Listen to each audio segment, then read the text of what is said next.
So today we have a $6 account and we're going to be raising it up to a certain big figure. Okay, big figure, we don't know yet, but we'll know when we get there. But let's say above 1,000. All right, to make things more exciting. So we're going to be using the volatilities under the broker deriv. So if you don't have that broker yet, you can just sign up just under the link. Okay, but if you don't have it, just comment hi and I will drop the link on your comment, okay, so that it will be easier for you. And another thing, do join my Telegram channel so that you don't miss these signals. And I'm gonna be starting copy trading so that everybody gets a win. All right, everybody has to win. All right, let's all win. Let's get this, let's milk the brokers. Okay, so now I'm shouting for no reason. Okay, let's go back to the video. So in order to raise such a small account, a small figure like this, you have to be really precise with your entry points. Okay, so the first thing you need to do, you need to go to a lower time frame. Okay, be it 15 minutes, be it 5 minutes. This only applies when we are trading these indices, not the currencies. The currencies are affected because of the spreads, so this only works in the indices as the spreads are very tight. The moment you place your order, that's the moment you start making a loss or you're making a profit. So you need to make sure you know what you are trading before you decide to take the profit or the loss. So in order to make a profit here, I noticed there was an M. I noticed the M by drawing a trend line. So this specific pattern, if you search about patterns online, you would see something like this. And something like this, which is an M, it always goes down. All right, so that is what I used to take advantage of. Okay, so when it goes down, the minute I make the profit, I close. You see, I didn't make a loss there because when you go higher there, the SL was not reached. It was not reached, so the account survived. This is what I like more about the volatilities, is that the account will blow the exact moment when it has to reach almost a negative balance. Unlike the other brokers, when it reaches a certain threshold, the account will just close. So here we don't need that. We don't have that. All right, so here now I'm buying again because I'm anticipating that it has to go to the trend line, as most trends always do. They retest to touch the trend and then they come back with a wick. So that's what I'm trying to take advantage of. All right, so in the 30 minutes you can use the lower time frame so that the trade will be quicker and faster. If you want to use the H4, make sure you are accurate. I see most of you like very higher time frames, and there you'll be drawing very ugly patterns, very ugly trends. Therefore, you will make ugly profit. You know what I mean? Most of you make ugly profit. Yeah, you make like two. Oh shit. I mean, oh my. I seem to have blown my small account here. I made the wrong move. Instead of going up, it went down. You can all see that. That's a very stupid mistake. Oh my. But anyway, I redeposited another same amount so that we can go from there. All right, let's go. If I have blown an account when I'm just starting, like the first of my week, you know, it's a bit annoying. You want to revenge trade. So shall we revenge trade, guys? If you want revenge trade, just drop the comment in the comment section. Let's revenge trade. All right, let's revenge trade. That is, if I'm sure most of you have revenge traded before. I'm sure most of you have done that, and it has never ended well. That is what I know for sure. It has never ended well. So don't try it at home anyway, or any place you might think. Don't try it. All right, just close your app. Go hang out with your girlfriend, or just go do something. All right, just withdraw whatever you have in that account and then go buy some ice cream, man. Just go buy some ice cream. I'm not saying I like ice cream, but I mean, I find it quite amusing.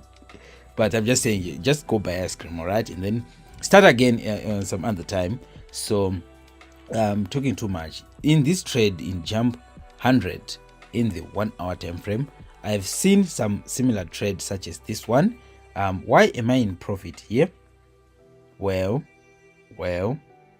it decided to sell. So from 6 I've managed to go to $20 because of the trade it had to sell. Most of you would think it's about to buy, but it always do the sell. So I had blown $6, so which means 6 plus 6, that's 12. So which means I am in profit by $8. How about we increase the profit? So if you see a trade like this, it looks like a triangle, right? And most of you would want to buy. Yes, you're correct, but don't buy just yet. You blow your account. Wait for now. You sell, because it always goes down to the next retest point. So you would want it to go to that point before you try to do anything stupid in the trade. So for now, you just need to sell it to the profit.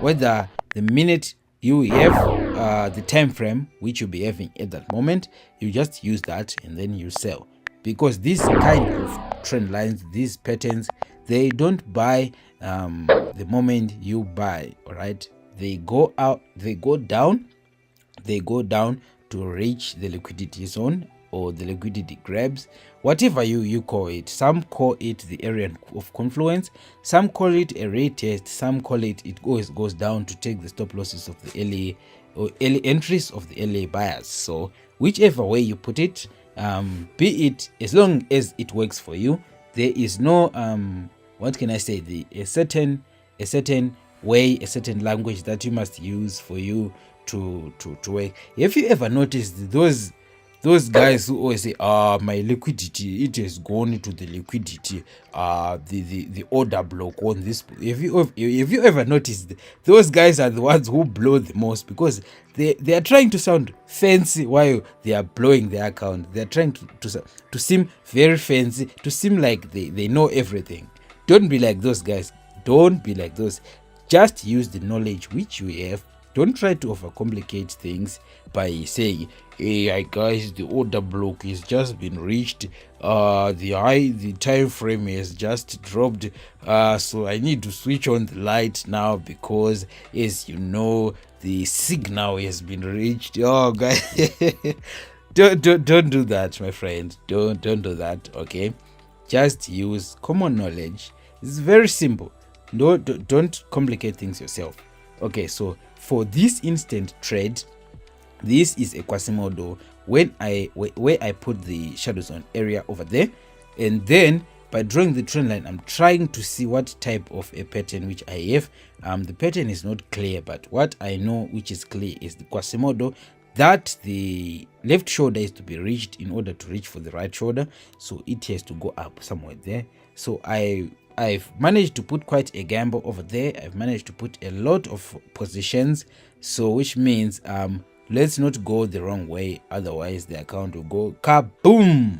So by the time it reaches the S, I'm just scalping to raise the account so that it accumulates the more lot sizes and the more positions, so that it accumulates more positions so that I get more profit. It's scalping 101, scalping by Sage. Okay, so let's go NSLG. All right, so you see after a while it decided to go with a spike up. So now that I have closed with 135, we had a loss of $6 at the beginning of the video, if you hadn't noticed. So to go in my Telegram channel, in our numbers, let's open copy trade. If you want copy trade, drop a comment below so that I know that we are as many, because we need to make profit in our numbers. So drop your comment so that I know that you want the copy trade. Okay, so in this trade we see a pennant, so we see a buy, right? We always see a buy. What about this buy? What is so amusing about this buy? Well, first is first, it always goes down just a little bit to touch the rally base rally over there, and then boom, it goes up. But some, they don't. But as we are scalping, I don't know, it decided to just go up just a little bit, and by going just a little bit, I've managed to take advantage. Now I'm selling, because I told you guys, the trade has to go down first. So the first trade was a little bit of a gamble, so I wouldn't want anyone to do that. the trade always goes down first and then it goes up. So this is why I'm selling full margin here, because the first trade I entered was a buy and it went up. Okay, so it seemed like the profit is going up fast, but no, I just fast forwarded so that it wouldn't be boring. I just fast forwarded it. This trade, it took more than this video length. This took more than 24 hours. So yeah, don't think it was done under 5 minutes. I've just compiled the parts so that I can make a video for you guys. Okay, so don't try to confuse yourselves. Okay, so I'm just going full margin, so which means any wrong move I am gone. Any wrong move I am gone. Okay, so I'm selling so that the price goes down to the gray shadow zone area so that I make more profit, and when it has reached past that point I have to buy so that it comes back up with me, as I told you before, that it goes down first and then it goes up. So that is what I'm doing here. So that is why you see I put a lot of trading positions, and they are lethal positions, as they accumulate quite a lot of loss or a lot of profit on such an amount in such an account. So the higher the account which I'm saving is, the higher the profit which I'm making. So I'm using that risk reward ratio, but on a lethal scale, which is both similar, just a little. There's a thin line between this strategy and gambling. It's just a thin line. It's just that I know what I'm doing. That is why I'm doing it all of a sudden. So you might not understand the sudden quick movements which I'm making, but be rest assured the profit must be made so that we accumulate. I told you we were going to go revenge trading. So when you are doing revenge trading, it has to go something similar to basic trading, which I have done before in my video, if you had noticed. So now that it is decided to go up, it has surpassed the gray shadow zone area. So the next thing I want to do is to buy. Because such trends like these ones, they go up after going down. So by going down, they confuse the early buyers, but buyers like me are not confused. I will say, oh, let's go down. Yes, we are buying, but let's go down first. Let's go down where now that it's buying, we are in at least 1,000, or let's reach at least 1,000. We can just close it on 900 or 800 like there. No, let's go full margin. Let's go again. I would rather lose the 1,000 trying to reach the threshold of 1,000. I would rather lose the 981 which I have, because I won't settle for less. Okay, I studied too much for this thing. I want that $19 left. I want it more than the 981. I want the $19. In fact, you guys, you can take the 981. I want my $19. That is why I decided to go full margin on this particular entry again, such that it goes up. Okay, so now we are in 1.956. I just wanted 1,000, but anyway, that will also do the trick. Okay, so in fact, not that it's 1.956. Let's just reach 2k, shall we? Let's just reach 2k. Okay, so let's go full margin. I would rather lose the 1.956 trying to get the $44. Is it? That's the $44. Yes, if you know math well, that's the 44. I'd rather lose the rest trying to get the 2k. All right, let me stop this trading. This time I won't say I would rather lose the 1.998 trying to gain the $2, because at some points you burn on the third entry.